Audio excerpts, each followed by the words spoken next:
Assalamualaikum warahmatullahi wabarakatuh. Alhamdulillahirabbil alamin wassalatu wassalamu ala Rasulillah ajmain amma ba'du. Pertama marilah kita panjatkan puji syukur kita kepada Allah Subhanahu wa taala. Alhamdulillah. Salawat dan salam semoga tetap tercurah limpahkan kepada Nabi besar Nabi Muhammad sallallahu alaihi wasallam, kepada para keluarga, para sahabat, tabi'in, atba'ut tabi'in sampai kepada kita umatnya hari zaman yang insyaallah mudah-mudahan Allah jadikan kita sebagai hamba yang selalu bersyukur, hamba yang akan mendapatkan syafaat dari Rasulullah sallallahu alaihi wasallam. Amin ya Allah ya rabbal alamin.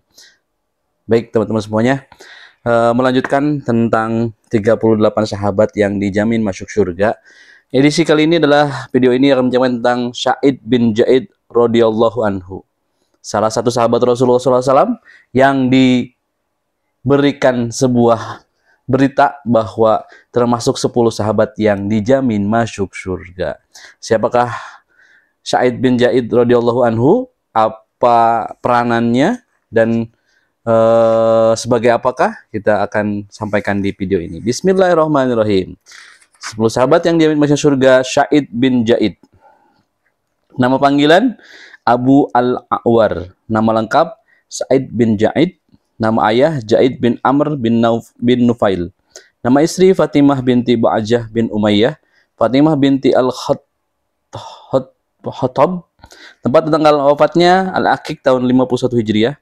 Usia 70 tahun lebih. Makam kompleks pemakaman Al-Aqiq. Prestasi dan kedudukan. Termasuk as-sabiqun al-awalun. Kedua, ikut dalam semua perang bersama Rasulullah Shallallahu alaihi wasallam, termasuk perang Badar, perang Uhud, perang Khaybar, perang Khandak dan lainnya. Ketiga, ia juga hadir dalam perang Bani Quraisyah dan termasuk yang ikut mengepung Yahudi selama 25 malam. 4, pada era Abu Bakar As-Siddiq, Sa'id bin Zaid ikut dalam perang Yarmuk. Bismillahirrahmanirrahim. Sifat yang terpuji yang diberkahi. Ia adalah salah satu dari 10 orang sahabat yang diberi kabar gembira masuk surga. Ia adalah seorang yang bersifat mulia dan keutamaan namanya saling mengenal dengan akrab. Sebanyak ia mengerti makna kehidupan dan memahami keutamaan. Ia tumbuh di Mekah Ummul Qura. Ia melihat pertentangan dan ia menyaksikan bayangan-bayangan yang membuat manusia berbuat serampangan dan membabi buta tanpa petunjuk. Anak muda yang cerdas dan ilmu mulia ini menjauhi semua tradisi yang ada di Mekah. Jiwanya tidak suka terhadap patung-patung berhala. Barangkali ia melihat ayahnya yang terakhir yang menjauhi kebohongan kaum musyrikin. Yang ingin mencari agama yang benar, ia mengembara ke sana kemari untuk mencari agama yang lurus. Barangkali ia akan menemukannya. Ia melihat pemikiran agama orang-orang Yahudi dan orang-orang Nasrani. Lalu ia berdoa, "Ya Allah, aku ingin memeluk agama Ibrahim." Tapi sang ayah yang pintar ini tidak berhasil mendapatkan syariat Nabi Ibrahim alaihissalam sebagaimana semestinya. Ia juga tidak menemukan orang yang menginginkan yang cocok atas agama itu, termasuk orang-orang yang menginginkan keselamatan. Ia memberikan kesaksian bahwa Rasulullah Shallallahu alaihi wasallam diutus kepada umat sendirian. Sang ayah ini adalah keponakan Umar bin Khattab. Ia sempat melihat Nabi Muhammad SAW, namun ia tidak mendapati beliau diutus sebagai seorang Rasul. Orang ini bernama Zaid bin Amr bin Nufail, berarti ayahnya. Sementara putranya adalah pengisi lembaran-lembaran sejarah. Ia adalah tamu kita. Bahkan kita juga belum termasuk tamunya yang mulia. Ia adalah Sa'id bin Zaid bin Amr bin Nufail alias Abu Al-Awar Al-Qarshi Al-Adawi Al-Makki Al-Madani, cucu paman Umar bin Al-Khattab radhiyallahu anhu.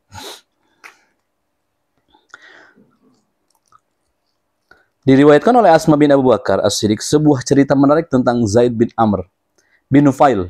Ia bercerita, "Aku melihat Zaid bin Amr bin Nufail tengah berdiri sambil menyandarkan panggungnya ke Ka'bah.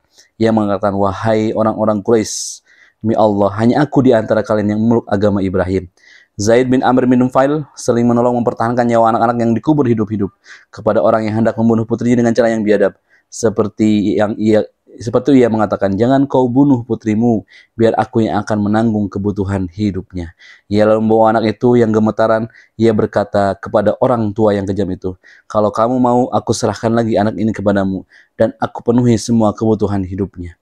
Zaid bin Amr bin Nufail juga pernah mengatakan, 'Wahai kaum Quraisy, janganlah kalian berzina, karena hal itu bisa mengakibatkan kemiskinan.' Dalam versi riwayat yang lain disebutkan, 'Jauhilah praktik riba, karena hal itu bisa menyebabkan kefakiran.' Said bin Zaid adalah pasukan berkuda Rasulullah Shallallahu Alaihi Wasallam yang menyambut dakwah Islam semenjak agama Allah ini memancarkan sinarnya di Mekah. Ia tergolong di antara orang-orang yang masuk dalam Islam sejak dini, yakni orang-orang yang diridhoi oleh Allah dan mereka pun ridho kepada Allah Subhanahu wa taala. Said bin Zaid masuk ke dalam Islam bersama generasi pertama secara terang-terangan. Ia menyatakan meluk Islam sebelum Rasulullah SAW memasuki rumah Al-Arqam bin Abi Al-Arqam. Bahkan sebelum beliau menyerukan Islam di sana, ia masuk Islam sejak dini karena ia memperoleh perhatian Allah Ta'ala. Akalnya terbuka menerima ajaran tauhid dan ia pun mengucapkan 2 kalimat syahadat. Ia menikah dengan Fatimah binti Khattab, adik Umar bin Al-Khattab. Sebelum Umar bin Al-Khattab masuk Islam, Fatimah dan suaminya Sa'id bin Zaid sudah terlebih dahulu masuk Islam. Bahkan suami istri inilah yang menjadi sebab Umar bin Al-Khattab radhiyallahu anhu masuk Islam, yakni ketika Umar bin Al-Khattab mendengar beberapa ayat Al-Quran di rumah adik perempuannya ini. Pada awalnya Sa'id bin Zaid dan istrinya merahasiakan keislaman mereka. Seorang sahabat senior bernama Khobab bin Al-Ard radhiyallahu anhu biasa menemui Zaid bin Zaid dan istrinya untuk membaca Al-Quran di depan mereka. Pada saat-saat yang tepat inilah Allah berkehendak baik kepada Umar. Ia masuk Islam di rumah adik iparnya Sa'id bin Zaid ini. Kisah masuk Islam Umar bin Khattab sangat terkenal dan berikut ini kami bukan secara singkat. Pada suatu hari Umar bin Al-Khattab tampak sedang menentang pedangnya. Ia membunuh siapa saja dari kaum muslimin yang dijumpainya. Kebetulan ia berpapasan dengan Nuaim bin Abdullah bin An-Naham yang merahasiakan keislamannya. Ia berkata kepada Umar, "Kamu mau kemana?" Umar menjawab, "Aku ingin menemui Muhammad, orang Sabi ini yang telah memecah belah persatuan kaum Quraisy, bahkan berani mencela agama mereka. Aku akan membunuhnya." Nuaim berkata kepadanya, "Apa menurutmu orang-orang Bani Abdul Manaf akan membiarkanmu menjalani ke bumi? Setelah kau bunuh Muhammad, apa yang tidak sebaiknya kamu pulang ke keluargamu dan mengurus mereka terlebih dahulu?" Umar bertanya, "Ada apa dengan keluargaku?" Nuaim menjawab, "Iparmu Sa'id bin Zaid dan adikmu Fatimah sudah masuk Islam." Umar bin Al-Khattab langsung kembali untuk melabrak Sa'id bin Zaid dan adik perempuannya Fatimah. Pada saat itu di sana ada Khobab bin Al-Ard. Mereka sedang membaca permulaan surat Toha. Dari luar, Umar bin Al-Khattab sudah mendengar suara mereka. Ia menanyakan tentang suara yang didengarnya. Sa'id bin Zaid dan Fatimah menjawab, "Aku tidak mendengar apa-apa." Umar berkata, "Baik, tapi aku diberitahu bahwa kalian sudah mengikuti agama Muhammad." Selanjutnya Umar memukul Sa'id bin Zaid hingga terjatuh. Fatimah berdiri untuk mencegah dan melindungi suaminya, tapi ia malah dipukul oleh kakaknya sehingga terluka dan berdarah. Melihat Umar melakukan ini, Sa'id bin Zaid berkata, "Baiklah Umar, sesungguhnya kami memang sudah masuk Islam. Kami telah beriman kepada Allah dan Rasul-Nya. Terserah kamu mau berbuat apa." Melihat darah yang mengalir pada wajah perempuannya ini, Umar merasa iba. Beberapa saat ia hanya diam termangu, hatinya khusyuk, lalu ia meminta lembaran mereka baca dan ia mendengar mereka menolak dan meminta Umar mandi terlebih dahulu. Ketika menerima lembaran tersebut dan mereka ternyata isinya adalah Quran surat Toha ayat 1-14. Umar berkata, "Tidak sepatutnya orang mengucapkan kata-kata ini menyembah Allah di samping juga menyembah selainnya. Indah dan bagus sekali ucapan ini." Selanjutnya Umar menuju Al-Arqam yang terletak di Bukit Syafa. Di sana ia menyatakan masuk Islam di depan Rasulullah Shallallahu Alaihi Wasallam. Di Mekah, Sa'id bin Zaid terus menghadapi teror yang dilancarkan oleh kaum musyrik Quraisy, namun ia tetap sabar menghadapinya. Sebagaimana yang ditunjukkan oleh orang-orang mulia yang beriman. Selanjutnya Allah mengizinkan semua hijrah ke Madinah. Sa'id bin Zaid ikut berhijrah bersama kaum muhajirin. Lalu oleh Rasulullah SAW ia dipersaudarakan dengan Ubay bin Ka'ab. Ketika perjalanan jihad dimulai, Sa'id bin Zaid berada dalam barisan pasukan berkuda utama asuhan madrasah Nabi. Ia termasuk pasukan yang berhasil membuat prestasi yang sangat gemilang di medan perjuangan. Dan ia memiliki jasa yang tidak mungkin dihapus dalam sejarah. Pada peristiwa Perang Badar, Sa'id bin Zaid mengemban tugas penting dari Rasulullah SAW. Beberapa sumber menyebutkan hal ini. Mendengar kedatangan kafilah dagang kaum Quraisy dari Syam, Rasulullah SAW mengutus Thalhah bin Ubaidillah dan Sa'id bin Zaid radhiyallahu anhu 10 malam sebelum mereka pergi keluar dari Madinah. Keduanya mencari informasi tentang kafilah tersebut. Mereka tiba di daerah Al-Haura. Mereka terus berada di sana hingga lewati kafilah yang terus bergerak cepat menuju ke kawasan pantai. Mereka bergerak siang malam secara terpencar untuk menghindari jejak pencarian. Thalhah bin Sa'id bin Zaid radhiyallahu anhu menuju Madinah untuk melaporkan informasi tentang kafilah kepada Rasulullah Shallallahu Alaihi Wasallam. Sa'id bin Zaid ikut dalam perang Uhud, perang Khandaq, perang Khaybar, dan semua perang yang dipimpin oleh Rasulullah SAW. Ia adalah salah seorang pasukan berkuda utama dalam peperangan-peperangan tersebut. Diriwayatkan oleh Sa'id bin Jubair rahimahumullah yang menguatkan riwayat ini bercerita posisi Abu Bakar As-Siddiq, Umar Utsman, Ali, Al-Talhah, Az-Zubair, Sa'id, Abdurrahman bin Auf, dan Sa'id bin Zaid berada di depan Rasulullah SAW dalam peperangan, dan posisi mereka berada di belakang beliau dalam saf atau barisan sholat. Tidak ada seorang pun dari kaum muhajirin dan kaum ansar yang menempati kedudukan salah seorang mereka, baik ia absen ataupun hadir. Sikap yang terpuji dalam serangan ketangkasan berkuda Sa'id bin Zaid. Sa'id bin Zaid memiliki beberapa sepak terjang yang tercatat dalam sejarah perjuangan di era nubuwah. Antara lain, ia hadir dalam perang Bani Quraizah, yang termasuk pasukan berkuda yang melakukan pengepungan terhadap orang-orang Yahudi selama 25 malam. Setelah peristiwa perang ini, nasib mereka diserahkan kepada Rasulullah SAW. Kemudian beliau memberikan wewenang kepada Sa'ad bin Mu'az, yang ternyata sesuai dengan keputusan Allah Subhanahu wa Ta'ala yang berada di atas langit tingkat ke-7. Setelah menyisakan beberapa bagian seperlima, Rasulullah SAW membagikan harta ghanimah.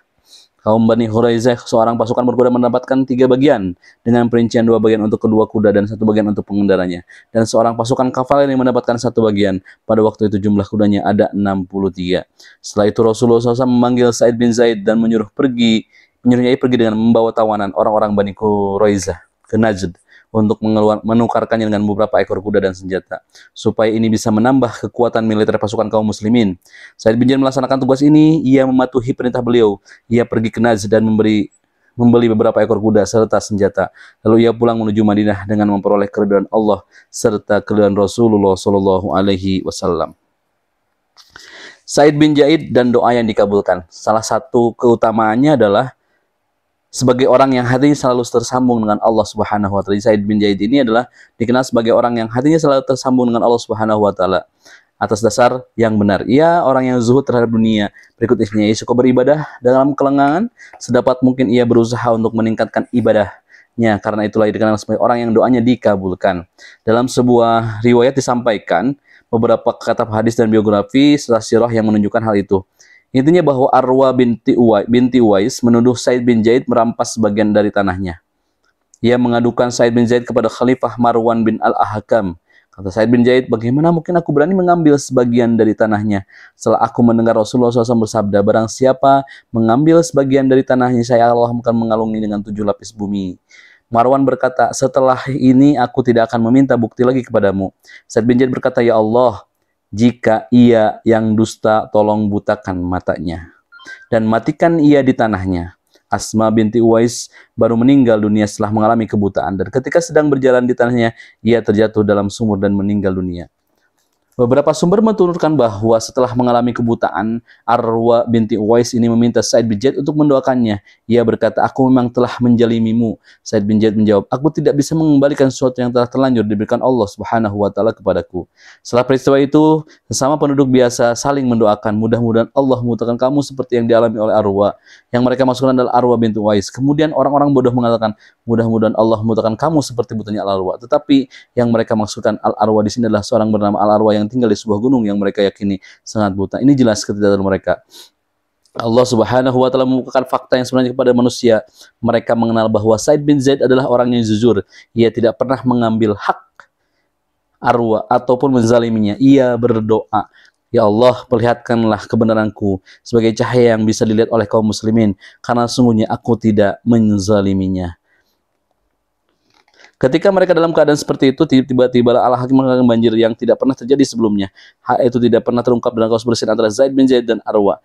Dalam kasus ini, Sa'id bin Zaid adalah orang yang benar, dan tidak lama kemudian Arwa menjadi buta. Orang-orang kemudian menurut siapa yang benar. Sa'id bin Zaid dan riwayat hadisnya.